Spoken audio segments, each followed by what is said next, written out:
English Teacher, Part 133. Well, it is an effective strategy for promoting higher level cognitive or affective outcomes. No single learning strategy is equally effective for promoting all domains of knowledge. It is important, therefore, for teachers to vary and balance strategies, approaches in order to meet all the instructional needs of their students. Learning strategies should relate to the acquisition of cognitive, procedural, and affective knowledge as appropriate. For presenting academic content to the students is of little use unless they are also learning how to learn. Direct and indirect instructions both have their place in the repertoires of the effective teachers, and in a well-managed classroom, the section that follows examine these instructional strategies and their various strengths and uses. Direct instruction.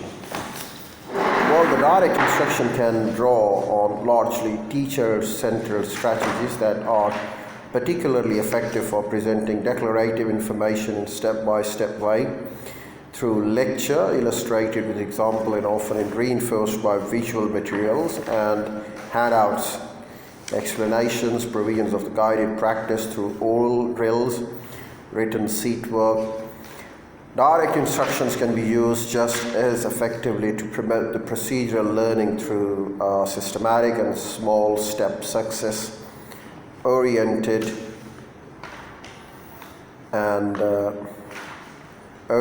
approach to the acquisition of the simple and complex multi-step action sequence and skills.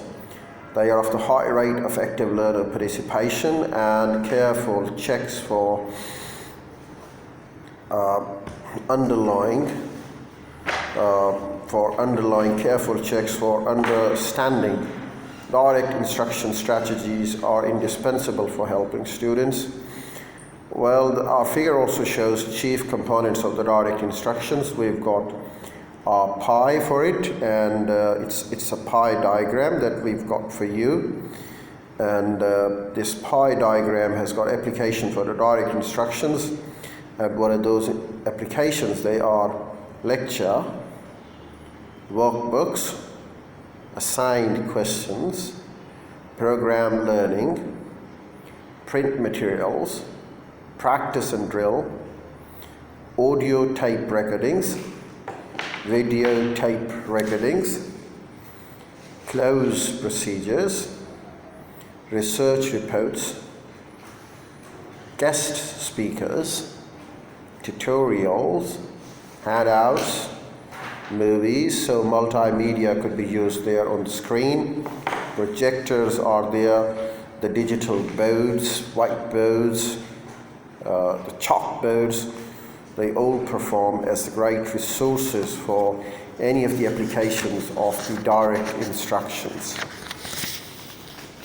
Well, although it is sometimes suggested that direct instruction is easier to plan and use, its effective use involves much more than a teacher's monologue.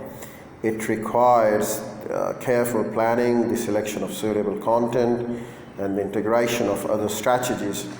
It should not, however, be overused, since it is important for learners to be comfortable with a broad range of instructional strategies and to keep the product of the cognitive learning in balance with the process of procedural learning.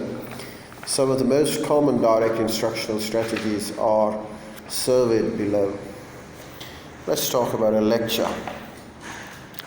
The teaching method most commonly associated with direct instruction is probably a lecture, followed by assigned written questions. Classroom lectures should not be boring.